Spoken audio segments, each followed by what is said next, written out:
ಎಲ್ಲರೂ ಹೇಗಿದ್ದೀರಾ?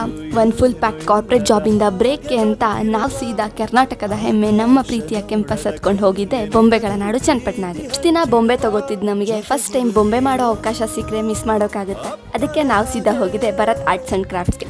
ಇದು ಚನ್ನಪಟ್ಟಣ ಬಸ್ ಸ್ಟ್ಯಾಂಡಿಂದ 3 ಕಿಲೋಮೀಟರ್ಸ್ ದೂರ ಇದೆ. ಬೊಂಬೆಗಳನ್ನ ಮಾಡೋ ಫ್ಯಾಕ್ಟ್ರಿಗೆ ಚನ್ನಪಟ್ಟಣ ಬಸ್ ಸ್ಟ್ಯಾಂಡಿಂದನೇ ಆಟೋ ಸಿಗುತ್ತೆ. 10 ರೂಪಾಯಿಗೆಲ್ಲ ನಿಮ್ಮನ್ನು ಫ್ಯಾಕ್ಟ್ರಿ ಹತ್ರ ಕರ್ಕೊಂಡು ಹೋಗ್ತಾರೆ.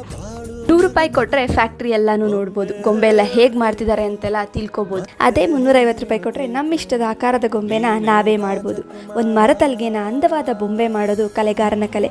ಒಂದಿನ ನಿಂತು ಮಾಡೋ ನಮಗೆ ಉತ್ಸಾಹ, ಆದರೆ ಆ ಧೂಳಲ್ಲಿ ದುಡಿಮೆಗಾಗಿ ನಿಂತವರ ಪರಿಶ್ರಮ ಹೇಳತೀರೋದು. ಮರದಿಂದ ನಮ್ಮ ಆಸೆಯಂತೆ ಇಬ್ಬರು ಒಂದೊಂದು ಗೊಂಬೆ ಮಾಡಿಸ್ಕೊಂಡು ರಿಟರ್ನ್ ಚನ್ನಪಟ್ಟಣ ಬಸ್ ಸ್ಟ್ಯಾಂಡ್ ಹತ್ರ ಇರೋವಂಥ ಅವ್ರ ರಿಟೇಲ್ ಶಾಪ್ಗೆ ಬಂದ್ವಿ ಗೊಂಬೆಗಳಿಗೊಂದು ಆಕಾರ ಕೊಡೋದಕ್ಕೆ. ಹೆಣ್ಣೆಷ್ಟೇ ಅಂದವಿದ್ದರೂ ಅವಳಿಗಿನ ಸಿಂಗಾರ ಅವಳ ಹಣೆ ಮೇಲಿನ ಕುಂಕುಮ ಅನ್ನಂಗೆ. ಸೊ ಕಂಪ್ಲೀಟ್ ಗೊಂಬೆನ ಆಕಾರ ಬಿಡಿಸ್ಕೊಂಡು ನಮ್ಮ ಅಂದದ ಗೊಂಬೆ ತೊಗೊಂಡು ನಾವು ಹೊರಟ್ವಿ ಮನೆ ಕಡೆ. ಬಜೆಟ್ ಫ್ರೆಂಡ್ಲಿಯಾಗಿ ಹಾಫ್ ಡೇ ಹೋಗಿ ಹೊಸದೇನೋ ಅನುಭವಿಸ್ಬೇಕಂದವ್ರಿಗೆ ಇದೊಂದು ಗುಡ್ ಪ್ಲೇಸ್ ಅಂತಲೇ ಹೇಳ್ತೀನಿ. ಬದುಕು ಕೀಲಿ ಬೊಂಬೆಯಾಗದೆ ನಾವೇ ಅಲಂಕರಿಸಿದ ದಂತದ ಗೊಂಬೆಯಾಗಲಿ.